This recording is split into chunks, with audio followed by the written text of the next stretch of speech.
Greetings and salutations. Thank you for lending an ear to the Voice of the Times this Wednesday, October 14, 2020. For today's editorial, Soggy Monday should be taken as a warning. Many commuters and others were taken by surprise on Monday afternoon when a brief but intense rainstorm swept across Metro Manila. Many parts of the city, already sodden by more than a week's worth of wet weather, experienced minor flooding as rain accumulated faster than streams and drainage systems could carry it away. Due to the heavy rain, the Marikina River briefly rose to a level high enough to trigger a flood alarm because of heavy rainfall, but fortunately receded again without causing any serious harm. We are glad that Monday's rainstorm caused no reported injuries and resulted in only minor damage. Nevertheless, the brief taste of what could quite possibly happen again on a larger scale in the coming weeks and months should not be forgotten, particularly at a time when the risks from the ongoing coronavirus pandemic complicate any sort of calamity response. According to the Philippine Atmospheric, Geophysical and Astronomical Services Administration, or PAGASA, a regularly occurring climate effect called the La Niña has formed in the Pacific Ocean, which will lead to increased rainfall and elevate the risk of flooding all across the country through at least January of next year. The La Niña is part of what is called the El Niño Southern Oscillation Cycle, a natural phenomenon that occurs on average every 2 to 7 years and usually lasts several months. The La Niña is characterized by cooler ocean temperatures in the eastern Pacific, which typically has the effect of causing more rain in the Philippines.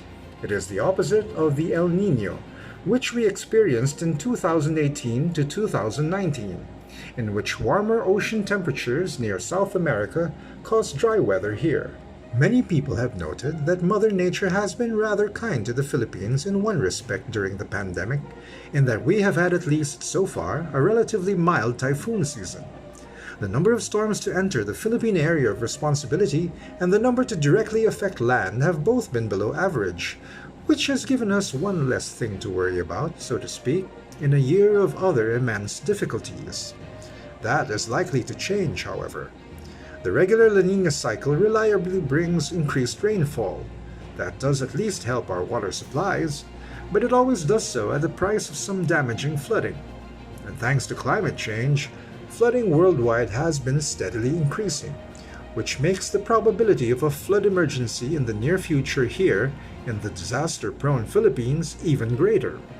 According to a study by the London School of Economics, reported by the Wall Street Journal this week, flooding in 2019, a dry year here in the Philippines, cost at least $82 billion worldwide.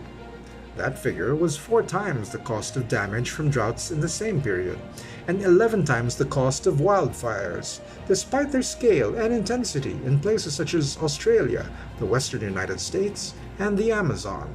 Monday's rainfall event should be a reminder for everyone, from the national government and local government units to individual households, that the time to plan a response to possible and perhaps inevitable flood emergencies in the next few months is now. Typical responses such as evacuating at-risk residents to crowded temporary shelter locations are unwise, given the ongoing threat of the coronavirus pandemic.